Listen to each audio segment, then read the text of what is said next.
Hey, what is going on, everybody? It's Jacob. In this video, I want to talk to you about some of the reasons that you might be losing sales in your affiliate marketing business, okay? If you feel like things aren't going the way that you want them to, if you feel like your sales aren't where they could be, if you see people buying from other people instead of you, if you feel like your sales process just isn't quite where it is, or you feel like there's some things that you need to work on up here in order to improve your sales process, then this video is for you, okay? I've made a list of some of the top things that I see after working with hundreds of students as to reasons people lose sales in their affiliate marketing business, and in particular in their high ticket affiliate marketing business, because that's what I work with people on, okay? If you aren't already into high ticket affiliate marketing and you want to get into it, you can check out the Super Affiliate Accelerator. That's the first link in the description. We'll take you through the process of building a brand, growing an audience, and monetizing with high ticket affiliate marketing, and we go into some of this and way more detail, plus get you all the support and all that kind of stuff. But in this one, I want to dive into some of the top reasons why you might be losing sales in your affiliate marketing business, okay? Subscribe to the channel if you haven't already. If you get any value from this one, or if you just want to help the channel grow, smash the like button. That'd be really appreciated. Leave any questions or comments or whatever below, and I'll do my best to get back to you, okay? So the first one that you want to think about is, what's the frame of mind that you're in when you are working on your sales, okay? Now, when I say working on your sales, that could be multiple things, right? So there's two main ways that you can sell affiliate products. You can sell them one-to-one, or you can sell them one-to-many, right? So one-to-one being a conversation with somebody on Messenger, maybe even jumping on the phone with somebody. It's a direct conversation between you and another party. On the flip side, one-to-many might be through a YouTube video, could be through a post on Facebook making an offer, could be through a blog post, could be through a bridge funnel where you've got a video and then you give people a call to action to click on the link and go over to your affiliate sales page, right? That's one-to-many. That kind of operates while you're not around. These are both awesome ways to sell your affiliate products and to earn commissions. But regardless of which one you're doing, if you're in the state of mind where you feel like you really need the sale in either your delivery on your video, how you're writing when you're talking to people, that is going to come across.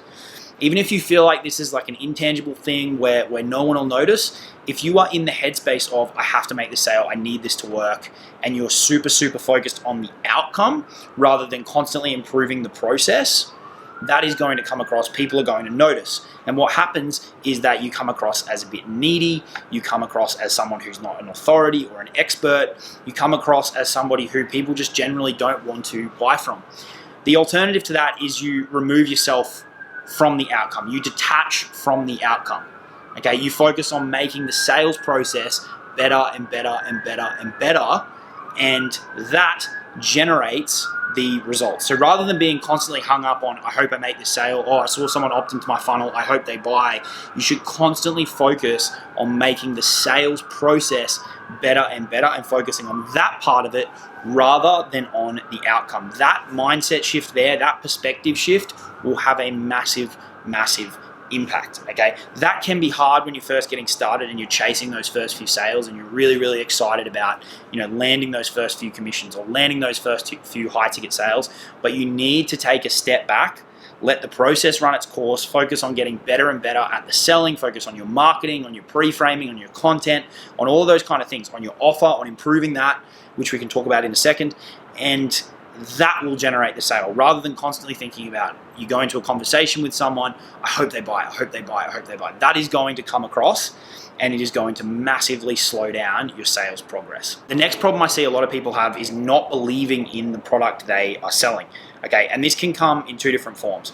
A lot of people in the affiliate marketing space sell things that they haven't purchased themselves. So if you're trying to sell something that you haven't been through, it can be really hard to fully get behind it and sell it and pitch it with 100% confidence and conviction.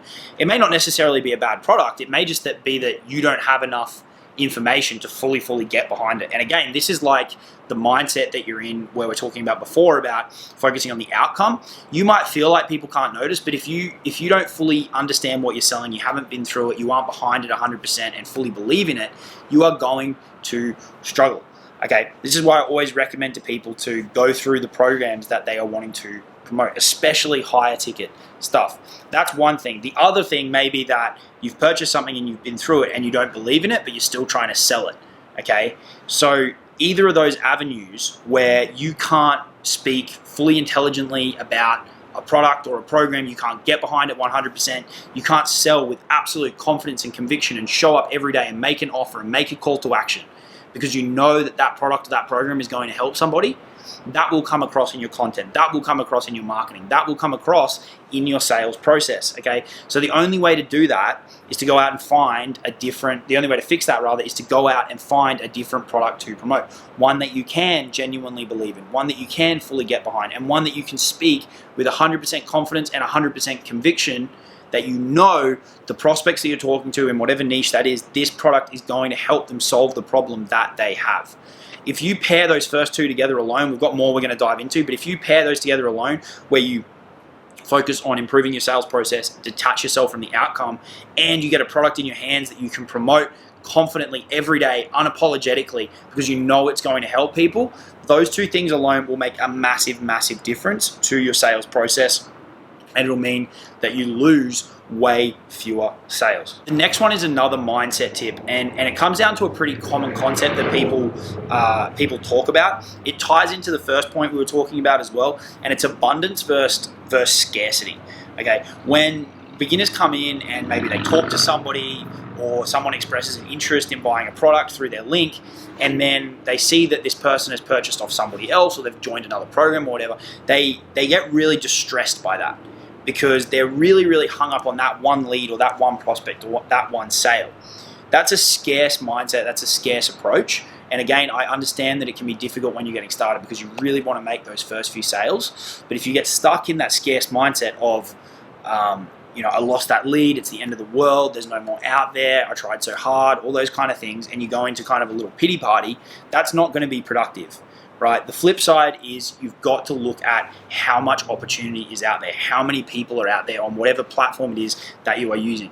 The opportunity to sell your product is massive. Assuming you're in one of the big markets, there is going to be a near infinite supply of leads. Okay, if you're in a smaller, tiny niche market, then it might be a little bit different. But for the most part, the people that watch this channel, the people that I work with, you're in massive, massive markets where there is so many people, millions and millions and millions and millions and millions of people, right? And then there's new people coming into the market every single day. So the opportunity just keeps replenishing. So rather than freaking out and wasting more time on a lead who's gone somewhere else and purchased, what you can do is maybe analyze why they didn't purchase through you, so you actually take some value away from it and take a lesson away from it, right? I did an interview in the Super Affiliate Accelerator group yesterday with a student who just cracked their first $10,000 month, and that was one thing that they said, is when they saw somebody who they'd been talking to go and purchase through somebody else's affiliate link and they noticed it, they would look at the conversation they'd had with them and try and analyze, where did this go wrong? Was it my process? Was it my offer? So you can actually take something away from it. But then you move forward. You go, there's always leads out there. There's always new sales opportunities out there. There's always new launches and products. There's so much going on that getting hung up on that one lead or that one sale, right, or that one person that didn't like your pitch, or that one person that didn't like your piece of content, or that one person who trolled your post or whatever, right? That is not productive. That's not going to help you keep pushing forward. So flip that and look at it from an abundant perspective of how much opportunity is out there, and that will help you move into the next sale and make that happen a lot faster rather than getting hung up on the one that didn't happen. The next one is your offer, okay? So I did a detailed training on this in the Super Affiliate Accelerator, this group. There's essentially two pieces to your offer, right? You've got the core product that you are trying to promote, right? And then you've got your offer, so what you wrap around that product to make it unique to you. Okay, so we already spoke about how important it is to have a core product that you believe in, ideally that you've been through, that you can speak about confidently and with conviction and sell because you know the value is there. That goes one step further now, where we want to craft a unique offer. And there's 3 steps to do that, okay? The first thing that you want to do is you want to take that core product and you want to unpack it. So you want to look at what's in there, you want to sit down with a Google Doc and you want to type out all of the components of it. What this is going to do really, really quickly without you actually doing much work, and when you present your offer to people, be it through a funnel, be it through a conversation, be it through a video, is it's going to massively increase the perceived value of a product this is before you even add any bonuses or anything, okay? If you show them all of the stuff that they do receive rather than just going, buy this one thing, it's massively increasing that perceived value. So it's a great way for you to stand out without actually doing any extra work. What are the major components? An extra tip here that you want to do when you're listing those things out is you want to take them from just being features to what is the ultimate benefit for the prospect. Okay, so if you're getting certain piece of training, what's that ultimately going to do for people? So bring it back from just, you're going to get this video training about these things. What's the outcome? What's the benefit? What's the result that can give people? And here's a little copywriting tip that I've shared on this channel before, but we have a lot of new viewers all the time. So use these 3 words whenever you're describing a benefit and you want to bring it to when you're describing a feature and you want to bring it out to a benefit. It's these 3 words, so you can. If you integrate those into your copy, into your verbal copy, into your written copy, wherever, into a conversation, it doesn't matter. What that's going to do is it's going to take the feature that you've just unpacked from the product, all these different features, and it's going to allow you to quickly show them there's this feature, but this is what it's going to do for you. It's going to bring it back to the result, to the outcome, to the ultimate benefit that they want, which is what people buy. They're buying the result, they're buying the outcome, they're buying the benefit, sometimes the benefit of the benefit, which is a topic for another day, but they're not necessarily buying the feature. We can show them the massive value of all these features that they're going to get, but we want to bring it back to the result. So those 3 little words, so you can, will help you take this stack of things that people are going to receive, which massively bumps up the perceived value. Those 3 little words in your copy will bring it back to the end results that it can provide people, which is what they're ultimately going to want to purchase, okay? So that's the first step of crafting your offer. The second step is adding some kind of support. It doesn't matter what level you're at, you can add support. This is just helping people along by giving them a place to reach out to. Now, the ways you can offer support are incredibly open. Right, you can do one-to-one, you can do one-to-many, you can do it in a group, you can do it on Facebook Messenger, you can offer Voxer, whatever, right? You can offer a ton of different options for support. Ultimately, it's whatever fits you best, and make sure that it's worth your time, okay? You're not going to be wanting to jump on one-to-one calls with people if they've spent $50. You want to make the support mechanism in line with how much you are being paid. And that will probably go up over time as you sell more, as your confidence grows, as your knowledge grows, as your expertise grows, that will increase, right? And you can do this in a really structured way too. For example, we talk to our students about having a group of buyers. This allows them to have one place where they can go and help and support people who buy through their affiliate links. And now how you set the rules around who gets access to that and all these kind of things is up to you, but that will allow you to keep all your buyers in one place. You can help those people. They're likely to buy from you again. But that is a great way to enhance your offer without you having to go out and build different things. Right. The third and final piece, which is where most people focus their time, but also where most people get stuck, is complementary bonuses. Okay. Now, when it comes to these, I'm a big fan of quality over quantity. I think a lot of people go the other way and they just try and create these massive bonus stacks of stuff that isn't relevant. I fell into that trap a bit when I was getting started, but I've learned the error of my ways. And what we teach our students is really focus on high quality, custom bonuses that complement the core product.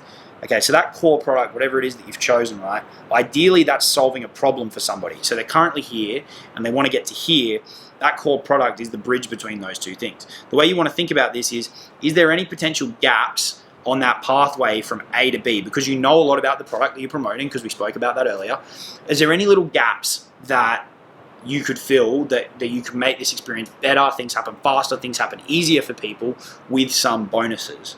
Okay, people love things that make the process faster and easier, and they love done-for-you stuff. They love scripts, templates, case studies are a great example, things that you can pull together yourself that other people don't have. Interviews with industry authorities that aren't otherwise public, that people can get access to. Any resources that are going to help them achieve that goal faster are a fantastic bonus, right? And quality over quantity. You want them to be highly relevant and highly congruent with that core product. If you do those things, you will massively improve your offer. You'll improve the value of that core thing that you're trying to sell. And here's a little tip is you don't have to go from zero to hero with this stuff, right? There's a concept that Sam Ovens talks about called an MVO, a minimum viable offer. So if you're sitting there today and you've just got your core product and you're going, okay, I understand what Jacob's saying, I need to craft an offer, it doesn't have to all come together overnight, right? So what you can do is you could unpack it. So you've done that step. You could say, okay, so I'm going to offer this type of support to the people who join through my affiliate link. And that may be just what you do now, but that can change over time. And I've got these like 1 or 2 little things that I could add as a bonus, but over time, I'm going to build out this bonus catalog and you're going to make that offer better and better. The only way you're going to know if an offer is good and is well received is if you put it out there, right? There's no way to know if an offer is going to be something that people are receptive to by just sitting on your hands and waiting and constantly trying to improve the offer. There's no way you can do that. So you've got to get it out there. You've got to get it out there for people to give you feedback on, for people to buy, for people to reject, all these kind of things.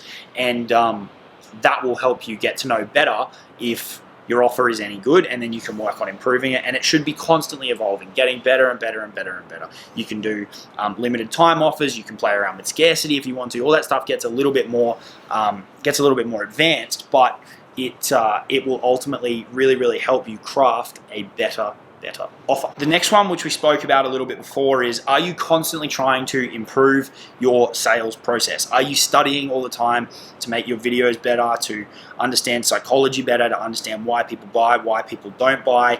Are you constantly working on leveling up your skills so that this can trickle into making your sales process better? If you just set up your sales process once and then just leave it and then say, oh, I'm losing sales, it's not converting, that's on you. You've got to constantly improve that thing. You need to re-record those videos and make them better and better. You need to constantly be having conversations with people so you level up your skills in selling, right? You need to be always improving that. If you aren't doing that, then you're either going to stay still, in which case in this industry, you're basically going backwards, okay? So become obsessed with improving that sales process like we spoke about before. Take the attention off the outcome, the result, and put it on improving the sales process, and that will have a massive impact. The last point that I want to make kind of encompasses a few different things, and it's a trap that I see a lot of beginners falling into, and it's not pitching enough, it's not following up enough, it's not making enough offers, it's not asking the question enough as to if someone wants to buy from you, right? Post more. Create more videos, send more emails, make more offers, ask people if they want to buy things more frequently. If you just do that and you pair it with your value content and all that kind of stuff that you're probably already doing, because everyone seems to be okay at that. Everyone gets that, look, you got to put value out there and you got to create content and all these kind of things. What they forget to do, or what they don't do nearly enough, is make offers. Okay, and this could be for a number of reasons. But if you can increase the number of offers that you make to people, right, you are going to sell more stuff, and more people are going to buy from you than other people, simply because you are giving them the opportunity to.